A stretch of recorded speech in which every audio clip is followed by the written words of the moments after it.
Hi అండి, అందరికీ నమస్కారం. ఇప్పుడు మరిన్ని కొత్త ముచ్చట్లు మళ్ళీ మీ ముందుకు వచ్చేసాం. చిట్టపట్ ముచ్చట్లతో చాలా కొత్తగా ఉంటాయి, చాలా సరదాగా ఉంటాయి. కాసేపు నవ్వుకోవచ్చు. కాసేపు అంటే మా ప్రోగ్రామ్ అయ్యేదాకా గుర్తిచ్చినప్పుడల్లా నవ్వుకోవచ్చు. అలాంటి ప్రోగ్రామ్స్ ఏమీ లేవండి. ఇప్పుడు మన పెళ్ళిళ్ళు జరుగుతూ ఉంటాయి. ఇటు 2 రాష్ట్రాల్లో కొంచెం హడావిడిగా పెళ్ళిళ్ళు ఉంటాయి. కానీ ఆట పట్టించేటప్పుడు కూడా సరదాగా అందరిని ఆట పట్టించుకుంటాం. కానీ ఇక్కడ పెళ్లి చేసే పంతులు గారు ఉంటారు కదండి, మన తెలంగాణలో కానీ ఆంధ్రలో కానీ ఎక్కడికి పెళ్ళిళ్ళు చేసే పంతులు మొత్తం హిందూ సాంప్రదాయ ప్రకారంగా పంతులను తెచ్చి మనం పెళ్ళిళ్ళు చేసుకుంటాం కదా. అదే పంతులు గారికి కోపం వస్తే ఎలాగుంటుంది, ఆయన తిట్లు ఎలాగుంటాయి, అరే మండా కొడక అబ్రాహిం మండా కొడకం అది ఇదేం తిడతా ఉంటారు కోపం వస్తే. కానీ ఈ పంతులు గారికి మరి ఎవరు ఏం చేశారు ఏమో తెలియదు, కానీ ఇటు నుంచి వచ్చినాయో తెలియదు, కానీ అట్టిపండు తినేసిన తొక్కలు కానీ అట్టిపండు కానీ ఆయన మీద కొట్టారు. ఆయనకు వచ్చిన కోపం మామూలుగా లేదండి అస్సలు. బాబోయ్ అసలు అది అసలు నా నోటితో చెప్పను, మీరే చూస్తే బాగుంటుంది. కానీ ఎక్సలెంట్గా ఉంది. కానీ ఇలాంటి తప్పు మరి ఎవరు చేయకూడదు, కానీ తప్పే. కానీ అది ఎక్కడో ఆంధ్రాలో జరిగిందని నాకు అనుకుంటున్నాను, కానీ వాయిస్ అలాగే ఉంది. కానీ ఏంటంటే తప్పే. కానీ ఆ తప్పును ఖండించి మనం సరదాగా చూస్తున్నామే తప్ప ప్రతి మనిషిని కూడా మనం తప్పుగా మనం భావించుకోకూడదు. పెళ్ళయింది పంతులు గారు దేవుడితో సమానం, అలాంటి వాళ్ళని మనం ఇబ్బంది పెట్టకూడదు. కానీ ఈ వీడియో చూస్తే కాసేపు జస్ట్ ఫన్నగా నవ్వుకుంటే బాగుంటుంది. ఒకసారి ఈ వీడియో చూసేద్దామండి.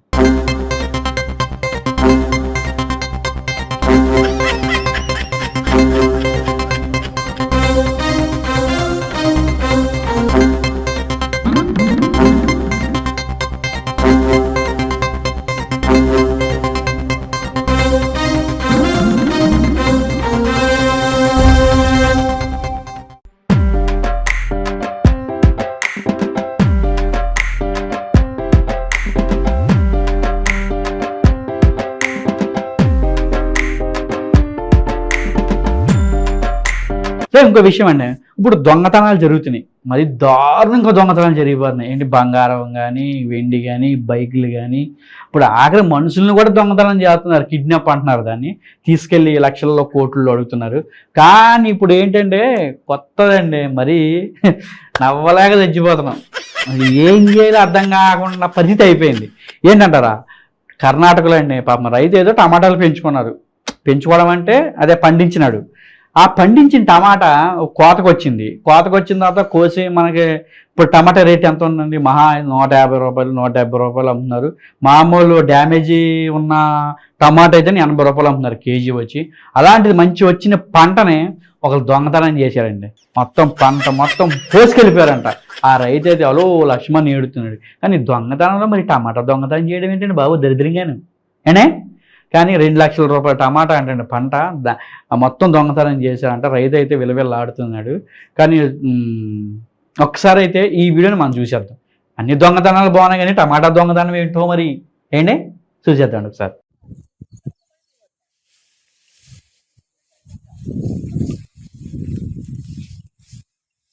ಊಎಮೇಲೆ ಯಾರನ್ನೂ ಮಾತಾಡಕ್ಕಾಗ್ತಿಲ್ಲ.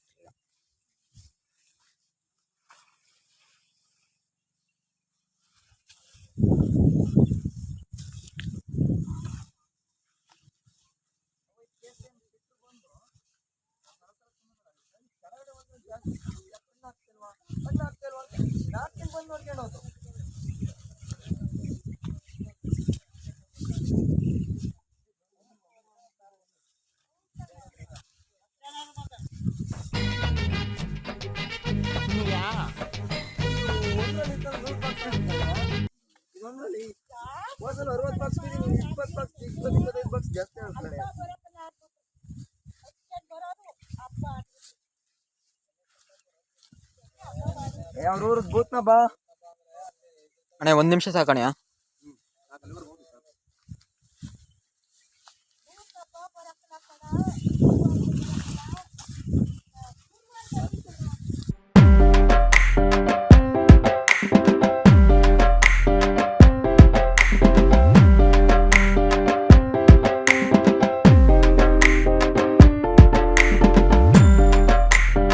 ఒక ఊర్లో ఏం జరిగిందో ఏమో నాకు తెలియదు, కానీ పొన్నూరు, అది ఏ సైడో నాకైతే తెలియదు. పొన్నూరులో ఒక చర్చ్ ఫాస్టర్ గారు ఉన్నారండి. అక్కడ ఏమున్నాయో మనకు తెలియదు, ఏ సంఘం వాళ్ళు వచ్చారో ఏమొచ్చారో మనకు తెలియదు. కానీ ఆ చర్చికి ఎవరెవరు ఉన్నారో మనకైతే తెలియదు. కానీ ఇది చాలా ఫన్నీగా ఉందండి, మామూలుగా లేదు. ఎందుకంటే చర్చిలో ఉన్న ఫాస్టర్ని బయటికి ఇడిచేసారండి. ఏం చేసాడు మరి ఏదనేది ఆయనకే తెలియాలా, కానీ సూతగా చాలా ఫన్నీగా గమ్మత్తుగా ఉంది. నాకైతే అస్సలు మామూలుగా నేను నవ్వలేదు. అసలు ఎందుకు ఆగేస్తున్నారో నాకైతే అర్థం కాల. పట్టుకొని కాళ్ళు చెట్టుకుని మొత్తం ఈడ్చుకెళ్ళిపోతున్నారు బయటికి. కానీ ఏందనేది ఒకసారి అయితే మనం ఈ వీడియో చూసేద్దాం. ఏనే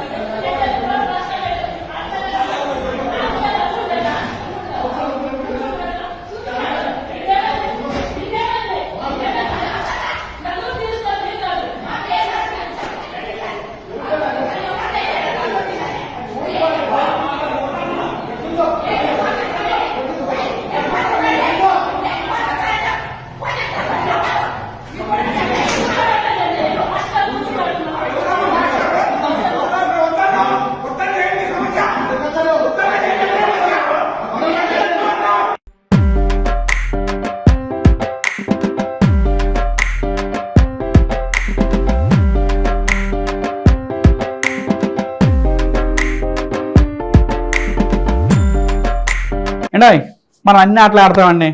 ఖోఖో ఆడతాం, అంటే చిన్నప్పుడు బయట నించోబెట్టి ఖోఖో ఆడించేవారు, కబడ్డీ ఆడించేవారు, క్రికెట్ ఆడతాం, టెన్నిస్ ఆడతాం. ఆటలో చాలా రకాల ఆటలు వచ్చేసినాయి. ఇప్పుడు కొత్తగా ఏంటంటే పాకిస్తాన్లో కొట్టుకునే ఆట అంటండి. ఇప్పుడు చాలా వీడియోలు వస్తూనే ఉంటాయి, టీవీ మనం చూస్తూనే ఉంటాం, ఇలా కొట్టుకునే ఆట, తిరగేసేది వేసేది ఆట. ఇది పాకిస్తాన్లో అంటండి. ఇది మామూలు కూడా కొట్టుకోవట్లేదండి బాబోళ్ళు, దబేలు దబేలు దబేలు దబేలు కొట్టేసుకుంటున్నారండి. అమ్మ మనం చచ్చిపోతామండి బాబాయ్, వాళ్ళు ఏంది అంటున్నారు ఏమో, కానీ నాకైతే అసలు ఎందుకు వచ్చింది ఈ ఆట బాబు అనిపించిందండి. కానీ ఆ ఆట మాత్రం ఒక మాదిరి లేదండి, దెబ్బ కింద ఉంది. ఒక్కసారి అయితే ఆ వీడియో చూస్తాండి, ఎవరిని కొడితే ఇలా కొడితే నాకు దెమ్మ తిరిగి చచ్చిపోతారు అన్నమాట ఎవరైనా సరే. ఏనే ఒకసారి ఈ వీడియో అయితే మనం కళ్ళారా కరెక్ట్గా ఆపకుండా చూద్దాం. కానీ అన్ని వీడియోలు చూసాం, కానీ ఇలా కొట్టుకునే వీడియోలు మన పాకిస్తాన్లో ఉందని నాకే తెలీదు. కానీ ఈ వీడియో అయితే మనం కంపల్సరీగా చూసేద్దామండి.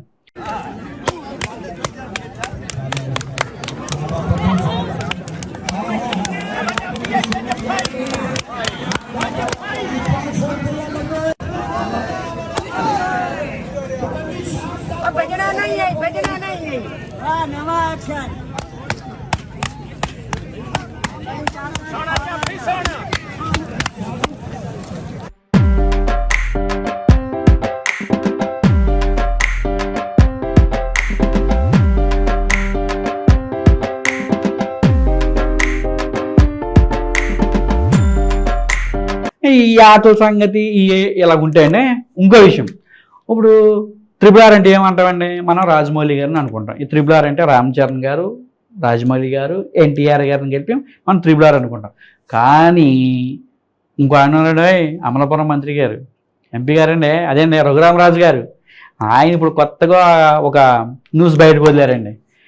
ఈయన ఎందుకు వెళ్తున్నాడో ఢిల్లీ, ఎవరో జగన్ గారు, ఇది ఏందో అయితే నాకు ఇదే తారుమారుగా ఉంది, ఇదైతే ముందస్తు ఎన్నికలు అని చెప్పేసి అనుకుంటున్నానని చెప్పేసి ఆయన డౌట్ బయటకు వదిలేశాడండి. ఇక ఆంధ్ర రాష్ట్ర ప్రజలైతే నమ్మాలా కాదా అనే విషయం అయితే తెలీదు.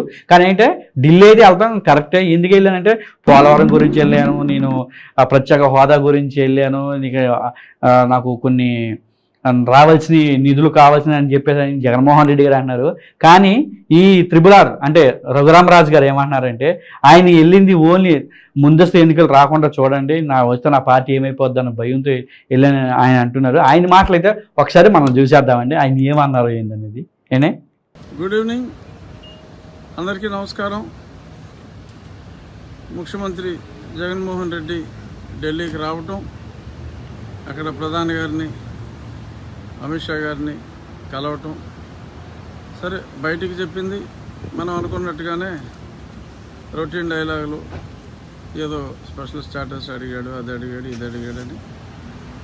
కానీ అక్కడ జరిగింది, నాకున్న సమాచారం, డిసెంబర్లో తెలంగాణతో పాటు ఎన్నికలకి వెళ్ళడానికి అనుమతి ఇవ్వండి అని చెప్పి అడగటం, అలాగే ఇంకా రొటీన్లు ఉంటాయి కదా, అవినాష్ రెడ్డి గారనో లేదంటే ఇంకొన్ని ఎన్డీఏలో జాయిన్ అవ్వాలని చాలా తీవ్రంగా ఊవిళ్ళు ఊరుతున్నారు.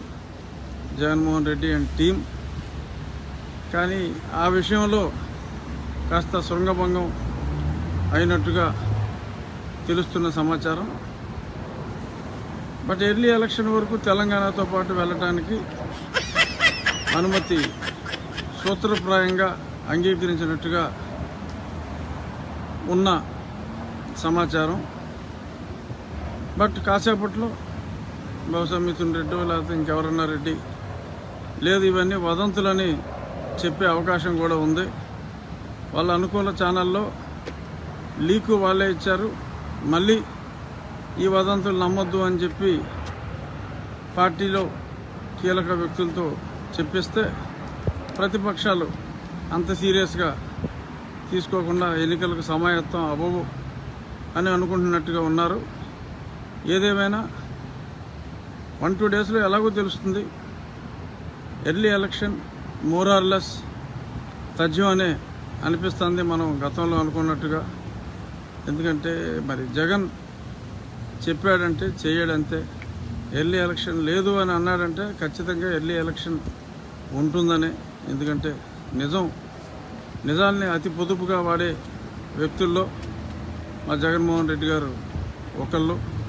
సో అంచేత ఎర్లీ ఎలక్షన్కి రెడీ అవుదాం, అన్ని ప్రికాషన్స్ తీసుకొని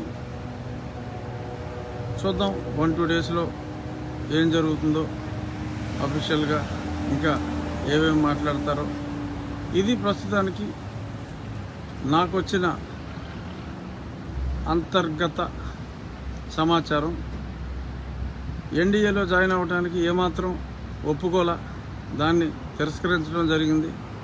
ఎందుకంటే మొన్నే అమిత్ షా గారు వచ్చి అంత తీవ్రంగా విమర్శించిన తర్వాత ఇటువంటి పార్టీతో కలుస్తారని చెప్పి మరి ఎలా అనుకున్నారేంటో మరి జగన్మోహన్ రెడ్డి గారు.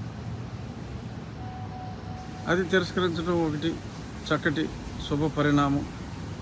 ఎలక్షన్స్ రానివ్వండి, ఇబ్బంది లేదు. చూద్దాం రేపటికి ఇంకా డీటెయిల్డ్గా ఓపెన్గానే ఈ సమాచారం బయటికి రావచ్చు. మరి ఇంకెంతసేపట్లో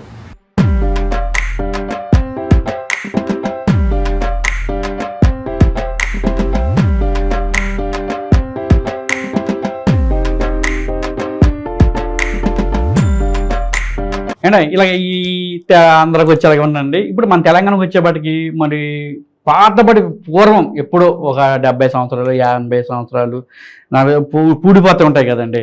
ఒక 120 సంవత్సరాల కింద ఇప్పుడు ఏంటంటే పూడిపోయిన నుయ్య తవ్వి ఇప్పుడు నుయ్యలు తవ్వాలంటే ఎవడి వల్ల కాదు. ఎందుకంటే ఎవడికడ బోర్లు వేసి తీసుకుంటున్నారు, ఆ నీళ్ళు అయ్యే వస్తున్నాయి. కానీ ఇదివరకు ఏంటంటే ఊరు మొత్తానికి ఎక్కడో ఒక ఊరుంటే ఆ ఊరు ఒక నగరంలా ఉంటే అక్కడ నుయ్యి తవ్వుకునేవారు. ఆ చుట్టుపక్కల గ్రామాల ప్రజలు వచ్చి ఆ నూతులో నీళ్ళు తవ్వుకుంటూ వెళ్ళిపోయేవారు, అంటే తోడుకుంటా తాగటానికి వెళ్ళేవారు అప్పటి రోజులు. కానీ ఇప్పుడైతే అలా కాదండి. ఎవరింటి గారు మిల్టర్ వాటర్లు వచ్చేసినాయి, ఫోన్ కొడితే వచ్చేస్తున్నాయి, ఆర్డర్లు పెడితే వచ్చేస్తున్నాయి వాటర్లో.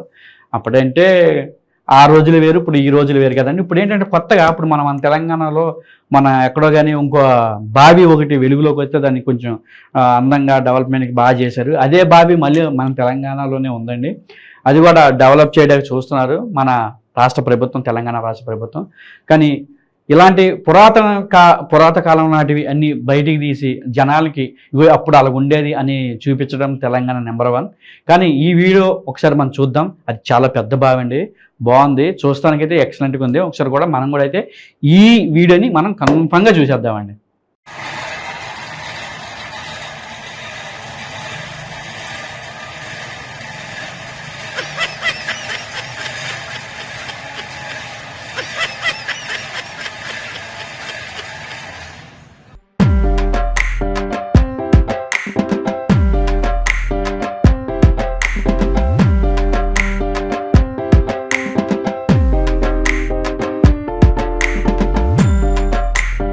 ఇలాగనే ఇంకోటి అండి విషయం, ఎవడైనా దొంగతనం చేస్తాడు. ఇందాక విషయంలో టమాటాలని అయినా అనుకున్నాం కదండి. ఈ ఎవడు బంగారం దొంగతనం చేశాడండి, దొరికిపోయాడు. చేస్తే చేసాడు, దొరికిపోవడం ఏంటండి బాబు. ఆడికి అచ్చుబడి లేకపోతే తింటానండి. ఏదైనా కానీ మనిషి అన్నవాడు ఏదైనా తినాలి అని రాజీ పెట్టి ఉండి తింటాడు, లేకపోతే పోతాడు. కానీ ఈ విషయంలో ఏంటంటే ఆడు దాచింది ఎక్కడ దాచింది, అండర్వేర్లో దాచింది. అండర్వేర్కి ఎక్కడంటే ఈ కింద అంచు ఉంటుంది కదా, ఆ అంచుకి జిప్ వేసి ఆ జిప్లో బంగారం పెట్టింది. కానీ పోలీసు వాళ్ళు ఇది ఊరుకుంటారు ఏంటంటే, అది ఎన్నో చూసారు ఇలాంటి. ఆడు చర్మంలో కోసి పెట్టుకున్న లాగేస్తారు బయటికి. అలాంటిది ఎక్కడ పెడితే ఊరుకుంటారు ఏంటంటే. అదేనండి మన రాజీవ్ గాంధీ విమానాశ్రయంలో దొరికిపోయాడు మనవడు. కానీ గట్టిగానే పెట్టాడు ఈ బంగారం. ఒకసారి అయితే ఆ బంగారాన్ని చూసేసి ఏనే మనం ఎంజాయ్ చేసేద్దాం.